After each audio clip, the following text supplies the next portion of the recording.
On va faire la suite du cours sur la symétrie axiale et s'intéresser maintenant à ce qu'on appelle les propriétés de conservation. Alors, ce sont des propriétés qui peuvent sembler évidentes pour la symétrie axiale, mais du point de vue des transformations en général, c'est très important de voir un peu quelles sont les propriétés de la transformation en question. Et donc ici, on va s'intéresser aux propriétés de la symétrie axiale. Et en particulier, alors c'est quelque chose qu'on a déjà vu, si on prend un segment et son symétrique, on l'a codé ici, vous voyez que la dimension est la même sur le symétrique que sur le segment initial. Autrement dit, du point de vue de la conservation, la symétrie axiale conserve les longueurs. Donc la symétrie axiale conserve les longueurs. Par ailleurs, la mesure d'angle ici est préservée ici parce que c'est la même figure mais inversée. Donc la mesure d'angle est également préservée. Donc la symétrie, alors c'est pas centrale ici, c'est la symétrie axiale. Il y a une erreur. La symétrie centrale, ce sera pour l'année prochaine. Donc je rectifierai dans le fichier que je vous mettrai en PDF sur Pronote. Donc la symétrie axiale conserve les longueurs, les mesures d'angle. Et par ailleurs, on voit que l'aire de ce triangle, l'aire d'une figure, lui aussi, enfin elle aussi, va être conservée. Donc les aires. Et l'alignement, autrement dit, si trois points sont alignés, alors si par exemple je prends un troisième point ici, eh bien, alors je vais prendre le point D, les points symétriques, donc B', C' et D', seront également alignés, parce qu'il va être ici. Donc, propriété, la symétrie axiale conserve les longueurs, les mesures d'angle, les aires et l'alignement.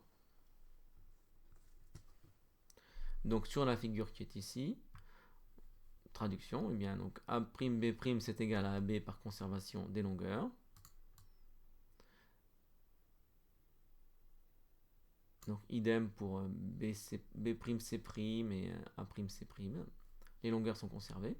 Ensuite, les angles sont conservés, donc en particulier celui qui est colorié là, eh bien, il est conservé ici. Donc A'B', la mesure d'angle, c'est pareil que ABC. Alors là, c'est un abus de langage. Hein.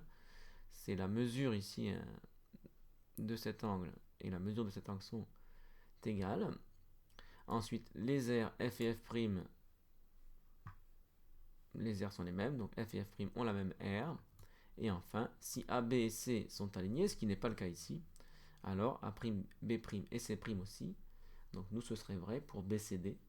BCD sont alignés, donc B', C', D' sont également alignés par conservation de l'alignement. Donc vous retenez cette propriété. La symétrie axiale conserve les longueurs, les mesures d'angle, les aires et l'alignement. Alors, il y a une application de cette propriété, enfin, donc qu'on peut voir comme application de cette propriété, c'est comment on construit le symétrique au compas. Alors, on va passer ici dans Carmetal et on va faire, par exemple, une droite, donc qui va être la droite, l'axe de la symétrie, et on va faire un point qui est ici.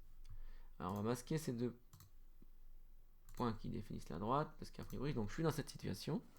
Et imaginons qu'on veuille construire le symétrique du point par rapport à la droite, donc par rapport à cet axe, sans utiliser l'équerre. Parce que normalement, on ferait la perpendiculaire et on reporterait la même distance des deux côtés. Donc la méthode classique consisterait à faire la perpendiculaire, je vais le faire ici. À cette droite passant par ce point. Ensuite, on prendrait ce point ici et on reporterait la même distance, donc par exemple avec un cercle, en reportant cette distance ici de l'autre côté. Et donc j'obtiendrai le point symétrique.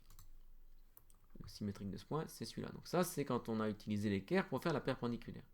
Mais imaginons que je m'interdise d'utiliser l'équerre, donc d'utiliser l'outil droite perpendiculaire, et uniquement les outils cercle. Alors l'idée, c'est qu'on va utiliser, ou qu'on peut utiliser, le fait que la symétrie axiale conserve les longueurs. Et donc, on peut commencer par faire deux points sur la droite, n'importe où. Par exemple, un ici et un ici.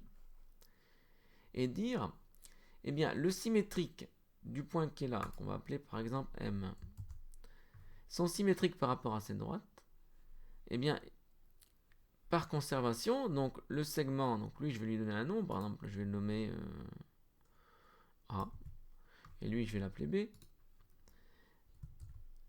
En fait, la longueur AM va être préservée sur AM', parce que donc A est son propre symétrique.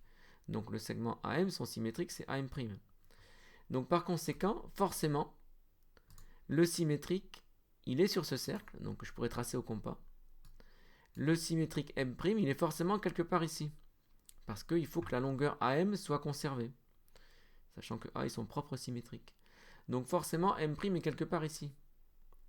Mais on peut faire pareil avec B et dire que forcément, M', il est également sur le cercle de centre B passant par M pour la même raison, parce que les longueurs sont conservées. Et donc par conséquent, le point M', il est forcément ici.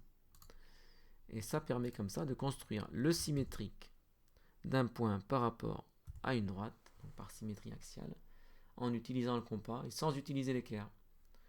On positionne deux points sur l'axe et on construit les cercles correspondants ici, et on regarde où ça se coupe, et forcément le point M'. Vous voyez, on peut déplacer ensuite, on voit qu'on a toujours le symétrique. Donc c'est bon. Et donc voilà ici une application de cette propriété.